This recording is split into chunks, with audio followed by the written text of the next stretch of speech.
हरिओम।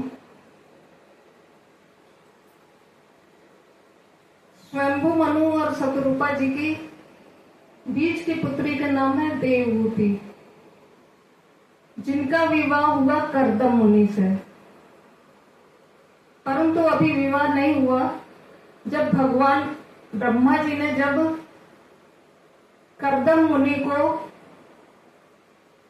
प्रकट किया, तब कर्दम मुनि ने कहा कि मैं सृष्टि की रचना नहीं करूंगा, और वैरागी हो गए। हजारों वर्ष उन्होंने वन में कर्दम मुनि ने तपस्या करी। तपस्या करते करते वो इतने वृद्ध हो गए, कृशकाय हो गए। तब एक दिन अचानक उनके मन में विचार आया कि मैं यहाँ जंगल में पड़ा हूं और संसार में लोग विवाह करते हैं, संतानोत्पत्ति करते हैं, आनंद लेते हैं, और मैंने तो अपना पूरा जीवन इस वन में बिता दिया। कर्दम मुनि जी का इतना सोचना था कि भगवान नारायण वहां प्रकट हो गए और उन्होंने कहा, क्यों बड़ो, विवाह की इच्छा जागृत हुई है? तो उन्होंने कहा, नहीं, ऐसी कोई बात नहीं है।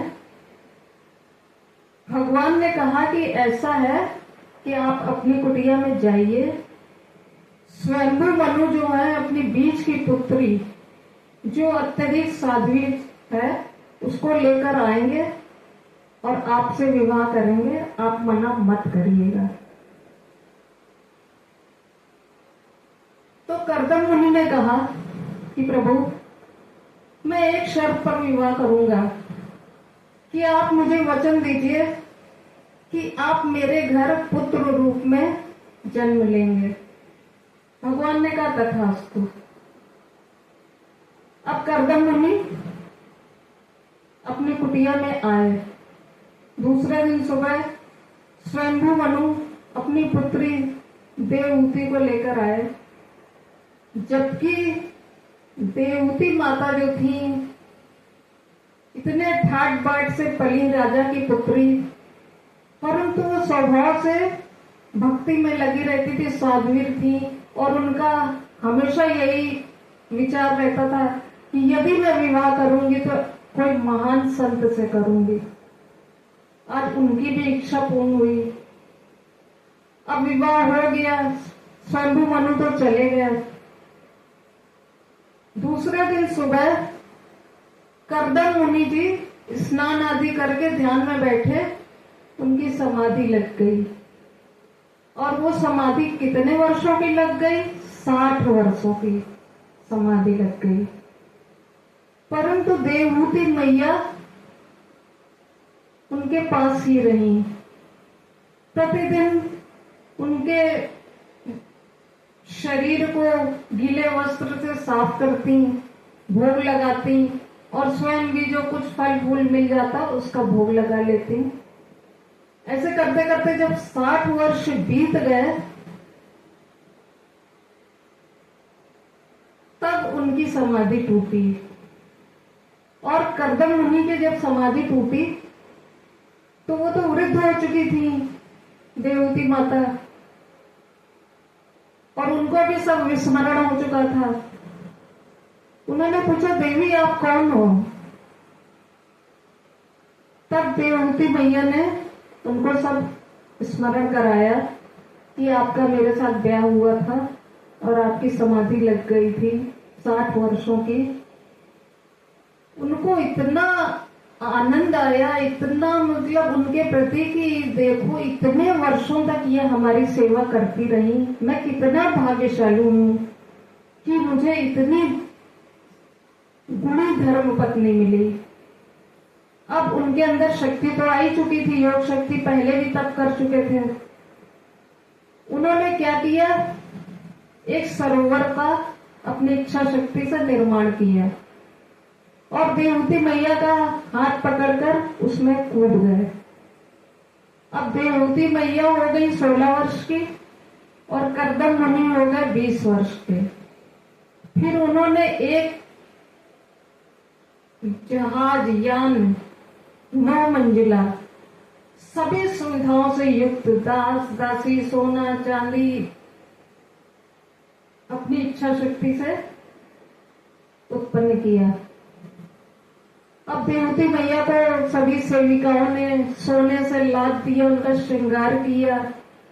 काफी वर्षों तक उन्होंने गृहस्थ जीवन का आनंद लिया।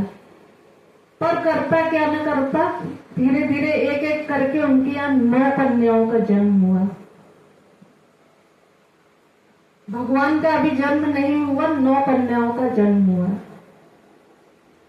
तब कर्दम मुनि ने 9 ऋषियों से अपनी 9 कन्याओं का विवाह कर दिया। अब 10वें संतान के रूप में उनके यहाँ भगवान कपिल का प्राकट्य हुआ और कर्दम मुनि जी ने उनके दर्शन किए, प्रणाम किया, आरती वंदन किया और उनकी वही सुंदर सी छवि अपने हृदय में बसाई और चले गए, वैराग्य लेकर वन को चले गए।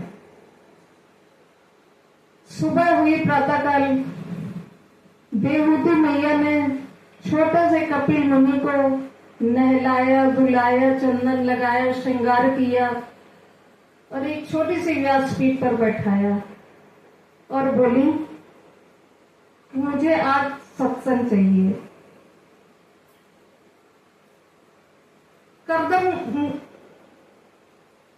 कपिल मुनि बोले, कपिल भगवान बोले कि माता आप तो स्वयं इतनी ज्ञानी हो, आपको क्या सत्संग की आवश्यकता। तो देवहूति मैया ने कहा कि बेटा, ये मन अत्यधिक चंचल है, सभी इंद्रियां अपनी अपनी तरफ खींचती हैं। मुझे कोई ऐसा उपाय बताओ जिससे मैं मन को वश में कर लूं। तब कपिल मुनि ने कहा कि माता, पहला तो ये उपाय है कि आप सभी इंद्रियों का मुख भगवान के चरणों की तरफ बलात् मोड़ दीजिए और उसके बाद भी यदि आपका मन चंचल है तो भगवान नाम का अधिक से अधिक जाप करिए।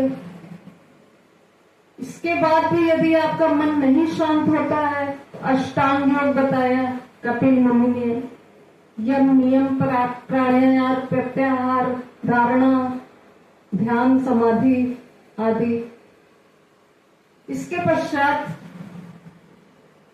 देवहूति मैया ने कपिल मुनि से पूछा, प्रश्न किया कि मुक्ति किसकी होती है। ये मुक्ति मन की होती है, आत्मा की होती है कि शरीर की होती है। कपिल मुनि ने कहा, मैया देखिए, शरीर के 3 धर्म हैं। यदि जला दोगे तो राख बन जाएगा, गाड़ दोगे तो कीड़े मकोड़े खा जाएंगे और यदि प्रवाहित कर दोगे तो भी जल जीव खा जाएंगे। इसलिए मन की तो कभी मुक्ति नहीं होती और आत्मा अजर अमर है। सब गलत हो गया, अब क्या करें। मन की ही मुक्ति होती है। कपिल भगवान ने कहा कि आत्मा अजर अमर है, इसलिए आत्मा की मुक्ति का सवाल ही नहीं उठता। मुक्ति होती है मन की। इसलिए मैया, न शरीर की मुक्ति होती है, न आत्मा की मुक्ति होती है, मुक्ति होती है मन की। इस तरह से मैया ध्यान में बैठ गई, देवहूति मैया, और वो भक्ति की 10वीं सीढ़ी पे पहुंच गई। कहते हैं जब जीव भक्ति की 10वीं सीढ़ी पे पहुंच जाता है तो वो जल बन जाता है, अर्थात वहां पर गंगा जी हो जाती हैं और वो जल बन गई। कपिल मुनि ने प्रणाम किया माताश्री को और गंगा सागर की तरफ प्रस्थान किया। हरिओम।